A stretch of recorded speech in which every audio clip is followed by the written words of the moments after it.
नमस्कार। नमस्कार। आज हम एक सरकारी दस्तावेज को करीब से देखने वाले हैं। ये पंजाब और हरियाणा हाई कोर्ट में सरकार का एक जवाब है जी।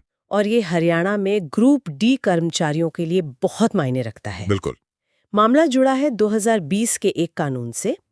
इसमें ग्रुप डी की भर्ती, सर्विस कंडीशंस, इनमें कुछ बदलाव हुए और कुछ कर्मचारियों ने इसे चैलेंज कर दिया। हाँ, ये CWP नंबर 7388 ऑफ 2022 है। शिव कुमार और अन्य बनाम हरियाणा राज्य। तो ये सोचने वाली बात है कि कोई राज्य सरकार क्यों चाहेगी कि भाई अलग-अलग डिपार्टमेंट के सारे ग्रुप डी वाले एक साथ एक कॉमन कैडर में आ जाएं। और फिर उनकी तरक्की, प्रमोशन वगैरह का क्या होगा, इस पर क्या असर पड़ेगा? यही सब सवाल हैं। तो आज हम यही समझने की कोशिश करेंगे कि हरियाणा सरकार का क्या नजरिया है, ये कदम क्यों उठाया, मकसद क्या था और ग्रुप डी से ग्रुप सी में प्रमोशन का क्या सिस्टम है या क्या बनाने वाले हैं। चलिए देखते हैं सर। बिल्कुल। ये जो दस्तावेज है, ये सरकार का ऑफिशियल जवाब है कोर्ट को।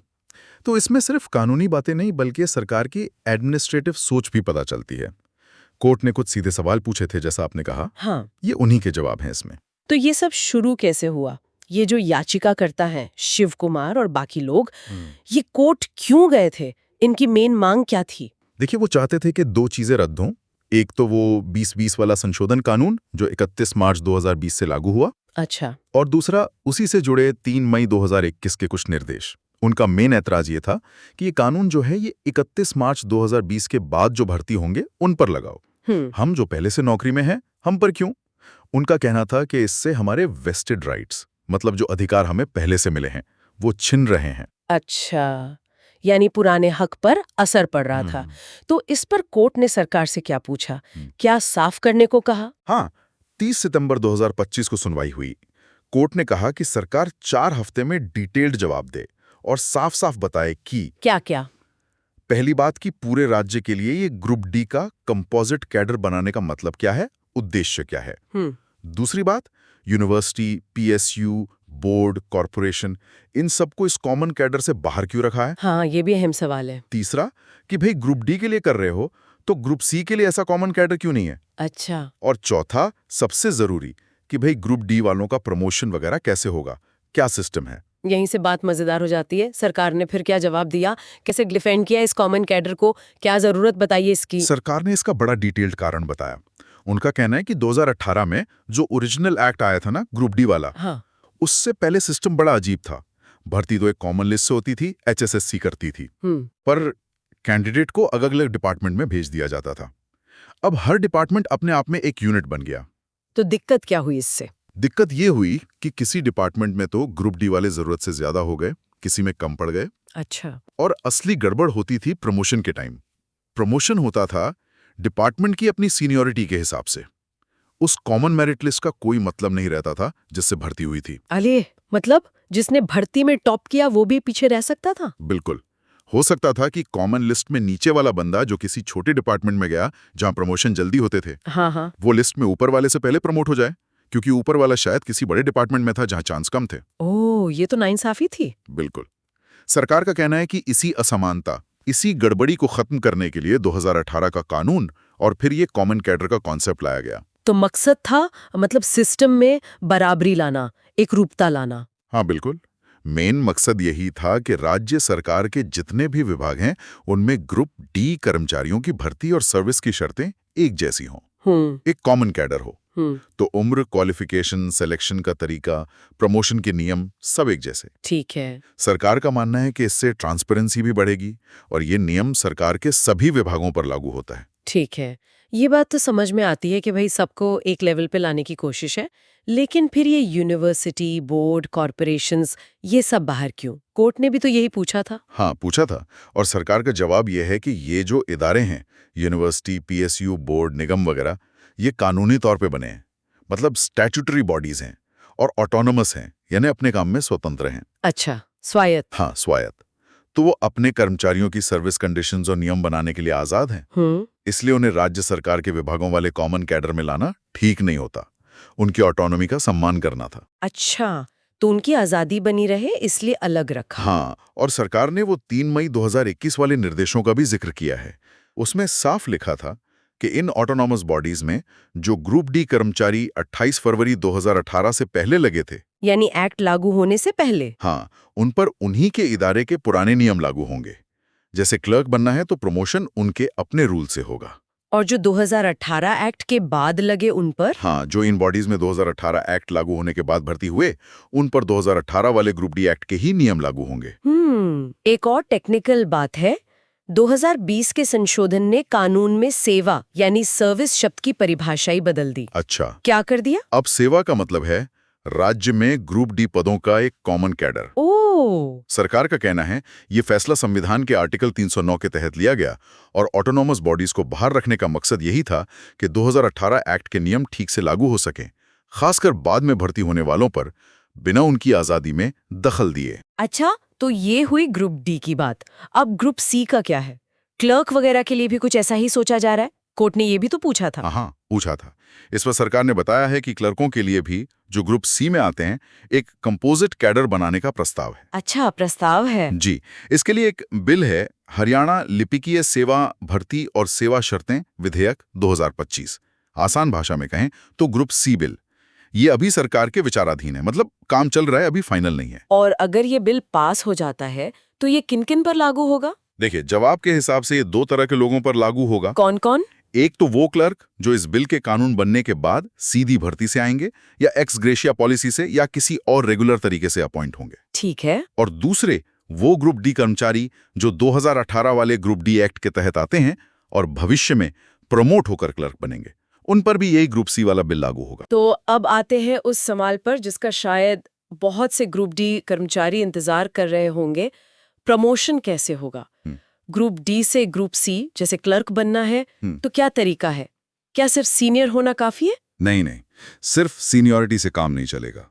ये जो नया ग्रुप सी बिल विचाराधीन है ना, हाँ, उसका सेक्शन 12 कहता है कि प्रमोशन होगा मेरिट कम सीनियरिटी के आधार पर। मेरिट कम सीनियरिटी मतलब काबिलियत और तजुर्बा दोनों? बिल्कुल, आपकी मेरिट भी देखी जाएगी और आपकी सीनियरिटी भी। तो इसमें क्या-क्या चीजें हैं? मतलब क्या शर्तें पूरी करनी होंगी? काफी सारी शर्तें हैं, मोटी-मोटी बता देता हूँ। हाँ, बताइए। पहली तो क्वालिफिकेशन, कम से कम 12वीं पास होना चाहिए, 10+2। ठीक है।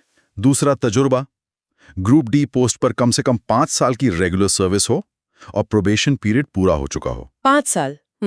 तीसरा, आपका सर्विस रिकॉर्ड, आपकी ACRs देखी जाएंगी, एनुअल कॉन्फिडेंशियल रिपोर्ट्स। अच्छा। पिछले सालों की कम से कम 70% ACRs गुड या वेरी गुड कैटेगरी की होनी चाहिए। 70%, ओके। चौथा, रिकॉर्ड एकदम साफ हो, कोई डिपार्टमेंटल इंक्वायरी या कोर्ट केस पेंडिंग ना हो। पांचवा, आपकी इंटेग्रिटी मतलब सत्यनिष्ठा, पूरी सर्विस में इस पर कोई सवाल न उठा हो, कोई एडवर्स रिमार्क ना हो। ठीक है। और छठा, जो आजकल बहुत जरूरी है, कंप्यूटर की नॉलेज। कंप्यूटर नॉलेज, इसके लिए क्या करना होगा? कोई टेस्ट वगैरह? हाँ, इसके लिए SETC यानी state eligibility test in computer appreciation and applications का पार्ट 1 पास करना जरूरी है। SETC पार्ट 1, ये क्या चीज है? सबके लिए है ये? ये एक तरह का कंप्यूटर का बेसिक नॉलेज टेस्ट है। इसमें कम से कम 50% नंबर लाने होंगे, तभी आपका नाम प्रमोशन के लिए कंसिडर होगा। अच्छा, 50%? हाँ, हालांकि कुछ छूट भी है, जैसे जो फिजिकली बहुत ज्यादा डिसेबल्ड है या जिनके पास पहले से कुछ तयशुदा कंप्यूटर डिग्री या डिप्लोमा है, उन्हें ये पार्ट 1 नहीं देना होगा। मतलब ज्यादातर लोगों को ये टेस्ट पास करना पड़ेगा प्रमोशन के लिए एलिजिबल होने के लिए? हाँ, बिल्कुल। और ये सिर्फ एलिजिबिलिटी है? बिल्कुल। मतलब टेस्ट पास कर लिया 50% या ज्यादा नंबर से तो आपका नाम आपकी सीनियरिटी के हिसाब से प्रमोशन की लिस्ट में आएगा। हाँ, प्रमोशन मिलेगा फिर सीनियरिटी और बाकी शर्तें पूरी होने पर। समझ गई। तो ये तो हुई प्रमोशन पाने की बात। इसके बाद भी कुछ है। आपने पार्ट 1 कहा था, तो क्या पार्ट 2 भी है इसका? हाँ, यही एक और मजेदार बात है। हाँ। मान लीजिए कोई प्रमोट होके क्लर्क बन गया, तो भी उसको एनुअल इंक्रीमेंट यानी सालाना वेतन वृद्धि और क्लर्क से आगे का प्रमोशन तब तक नहीं मिलेगा जब तक वो SETC का पार्ट 2 पास नहीं कर लेता। अरे, पार्ट 2 भी है? जिसमें क्या करना होगा? पार्ट 2 है टाइपिंग टेस्ट। टाइपिंग? हाँ, इंग्लिश में 30 वर्ड्स पर मिनट या हिंदी में 25 वर्ड्स पर मिनट की स्पीड। ये पास करोगे तभी क्लर्क के तौर पे गाड़ी आगे बढ़ेगी, इंक्रीमेंट लगेगा, प्रमोशन मिलेगा। बाप रे, ये तो मतलब प्रक्रिया काफी लंबी और सख्त लग रही है। अच्छा, एक और बात, प्रमोशन में कोई प्रेफरेंस वगैरह भी है क्या? मतलब पहले किसका नंबर आएगा, जो पुराने कर्मचारी हैं उनका क्या होगा? हाँ, इसका भी ध्यान रखा गया है। प्रोसेस ये है कि जब किसी डिपार्टमेंट में क्लर्क का पद प्रमोशन से भरना होगा, हाँ, तो सबसे पहले उस डिपार्टमेंट के उन ग्रुप डी वालों को देखा जाएगा जो 28 फरवरी 2018 से पहले भर्ती हुए थे। अच्छा, पुराने वालों को पहले मौका। हाँ, डिपार्टमेंट पहले अपने लेवल पर देखेगा कि क्या उनमें से कोई है जो सारी शर्तें पूरी करता हो, क्वालिफिकेशन, एक्सपीरियंस, एसीआर, एसीटीसी पार्ट 1 वगैरह। और अगर उनमें से कोई ना मिला तो? अगर उस डिपार्टमेंट में 2018 से पहले वाला कोई लायक उम्मीदवार नहीं मिलता, तब वो डिपार्टमेंट खाली पोस्ट की इन्फॉर्मेशन स्टेट के एचआर डिपार्टमेंट को देगा, जो कॉमन कैडर देखता है। फिर जो कॉमन कैडर है, यानी 2018 के बाद वाले ग्रुप डी कर्मचारी, उनकी कॉमन सीनियरिटी लिस्ट में से प्रमोशन पर विचार होगा, मेरिट कम सीनियरिटी के बेस पर। मतलब पुराने कर्मचारियों का पहला हक है, बशर्ते वो योग्य हों। हाँ, एक तरह से कह सकते हैं। और यही तरीका सिर्फ क्लर्क के लिए नहीं, बल्कि उन सभी ग्रुप सी पोस्ट के लिए अपनाया जाएगा जहां ग्रुप डी से प्रमोशन होता है। पहले डिपार्टमेंट अपने पुराने प्री 2018 योग्य लोगों को देखेगा, अगर नहीं मिले तभी कॉमन कैडर वालों का नंबर आएगा। तो अगर हम पूरी बात को समेटें, सरकार का तर्क ये है कि ये सारे बदलाव, कॉमन कैडर, ऑटोनॉमस बॉडीज को अलग रखना, प्रमोशन की इतनी सारी शर्तें, ये सब इसलिए ताकि सिस्टम ट्रांसपेरेंट हो, सबके लिए एक जैसे नियम हो और प्रमोशन में जो पहले दिक्कतें या नाइंसाफी होती थी वो खत्म हो। बिल्कुल, सरकार का यही स्टैंड है कि एडमिनिस्ट्रेटिव रिफॉर्म है, बराबरी लाने के लिए जरूरी था। इसीलिए आखिर में सरकार ने कोर्ट से कहा है कि भाई इस रिट पिटीशन में कोई मेरिट नहीं है, इसे खारिज किया जाए। तो ये था हरियाणा सरकार का पक्ष, जैसा उन्होंने कोर्ट में रखा। ग्रुप डी कॉमन कैडर क्यों बना और प्रमोशन के नए नियम क्या कहते हैं, हमने समझा कि कैसे सरकार ने एक रूपता, पारदर्शिता और पुरानी दिक्कतों को दूर करने की दलील दी है। हाँ, और ये भी कि यूनिवर्सिटी जैसे संस्थानों को अलग क्यों रखा, उनकी ऑटोनॉमी की वजह से। और ये भी साफ हुआ कि ग्रुप डी से ग्रुप सी, खासकर क्लर्क बनने का रास्ता अब काफी सिस्टमैटिक है, पर साथ ही मुश्किल भी। अब सिर्फ सीनियर होने से बात नहीं बनेगी। सही बात है, पढ़ाई, तजुर्बा, रिकॉर्ड, कंप्यूटर नॉलेज सब कुछ चाहिए, और वो सिटी एसटी के 2 पार्ट इसे और लेयर्ड बनाते हैं। तो अब सोचने वाली बात यह है कि कागज पर तो ये सिस्टम बड़ा अच्छा लगता है, सबको बराबर मौका, मेरिट को इम्पोर्टेंस, लेकिन जब ऐसे बड़े बदलाव जमीन पर लागू होते हैं तो उनका असर कैसा होता है? क्या ये वाकई सबके लिए फेयरनेस ला पाते हैं, या फिर इनसे नई दिक्कतें खड़ी हो जाती हैं? जैसे हो सकता है अलग अलग डिपार्टमेंट की अपनी जरूरतें नजरअंदाज हो जाएं, या कर्मचारियों के मोराल पर असर पड़े। ये बहुत अहम सवाल है। क्या एक सेंट्रलाइज सिस्टम हर डिपार्टमेंट की बारीकियों को समझ सकता है? ये बड़ा सवाल है, और मानकीकरण की कोशिश में कहीं एम्प्लॉय मोटिवेशन कम तो नहीं होगा? हाँ देखिए, इस तरह के जो बड़े स्ट्रक्चरल बदलाव होते हैं ना, जी, उनका असली असर तो वक्त के साथ ही पता चलता है। बिल्कुल।